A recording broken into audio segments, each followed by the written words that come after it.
30-35-40 साल से ज़्यादा सर्विस करी है देश के लिए।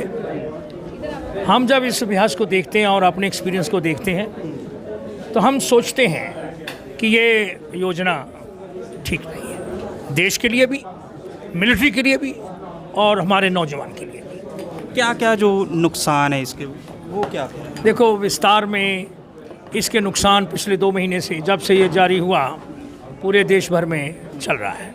और ये आपने भी सुना होगा, देश की जो सरहदें हैं वो महफूज रहनी चाहिए।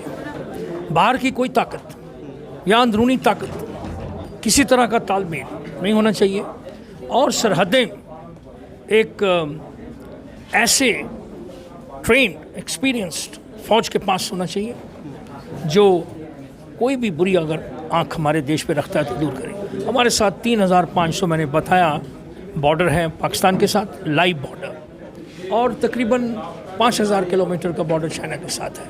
आप देखिए, अगर इन सब को देखते हुए अगर ये जो 4 साल वाली कॉन्ट्रैक्ट लेबर है, कॉन्ट्रैक्ट भर्ती है, वो बहुत नौजवान ट्रेन नहीं होगा, उसका मनोबल उतना नहीं होगा, उसका जो पहले वाले हैं उनका भी डिफरेंस आपस में होंगे, और उसका तालमेल लाने के लिए जो अधिकारी हैं उनको और तरह की जेशियोज हैं, उनको बहुत एनशियोज को मेहनत करने की ज़रूरत होगी।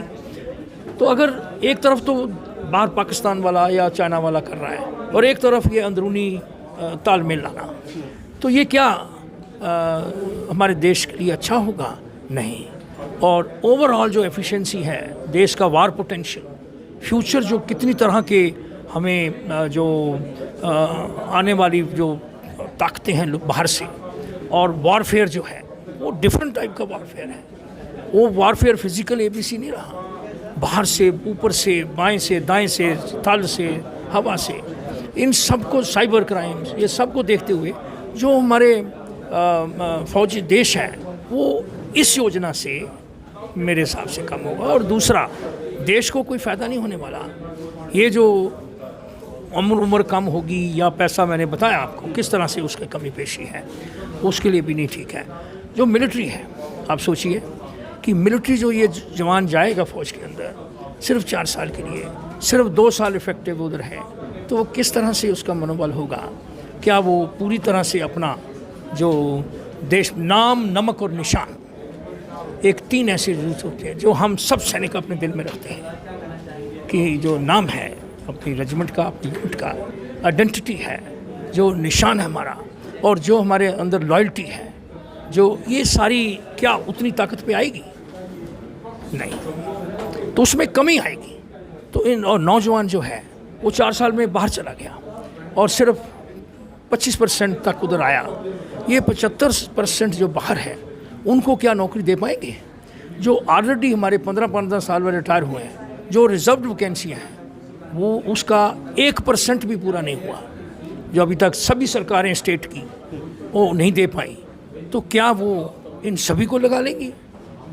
मुश्किल है। फिर दूसरा, इनका एजुकेशन क्या होगी? 10 साल, 10वीं पास। कोई 10वीं पास में, आपको मालूम है कि एक पियोन की नौकरी के लिए ग्रेजुएट्स और MA आ रहे हैं, तो इनको कोई रखेगा?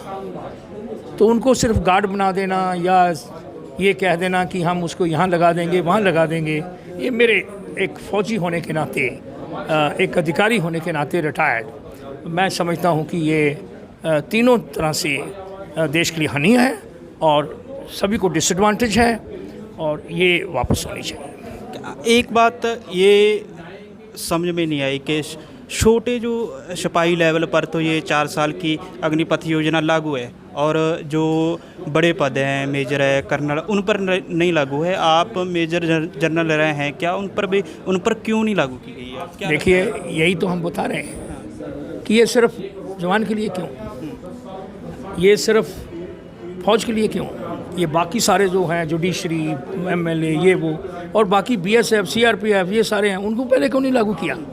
वो तो होम मिनिस्ट्री की नहीं आता। डिफेंस को क्यों देख रहे हो? देश की सुरक्षा, मिलिट्री एक ताकत होती है। मैंने शुरू में बताया कि देश जो गवर्नमेंट है उसका पहला ड्यूटी है डिफेंस ऑफ द नेशन।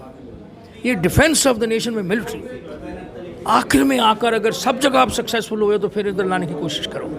लेकिन क्या उन्होंने ट्राई किया कि पहले ही मिलिट्री के ऊपर ले आए? तो नहीं। जब ये योजना आई और तमाम विरोध देखा गया, पूरे देश भर में आगजनी हुई, तो हम कवर कर रहे थे, हमने नौजवानों से पूछा, उन्होंने एक तो ये कहा कि हम जब 4 साल जाएंगे, सर्विस करके आएंगे और हम गैंगस्टर ज़्यादा बनना पसंद करेंगे। देखिए कुछ एलिमेंट ये नहीं तो कहेंगे कि गैंगस्टर बन जाएंगे, ये वर्ड अभी शुरू हुआ है पंजाब से, वो नहीं, मैं उसकी बात नहीं कर रहा। आफ्टर ऑल देश का, मेरा कहने का मतलब कि इस जुर्म में जा सकते हैं। देखो पॉसिबली कुछ आदमी जा सकते हैं, कुछ तो जो भर्ती हो जाएंगे वो तो अपने अपने काम चले जाएंगे। जो खाली घूम रहे हैं, जिनको गांव में बोला और रिजेक्टी और फेल हुआ, ये सेलेक्ट नहीं हुआ, या वो दुख होकर उसके मनोबल के ऊपर क्या असर होगा, तो वो और उस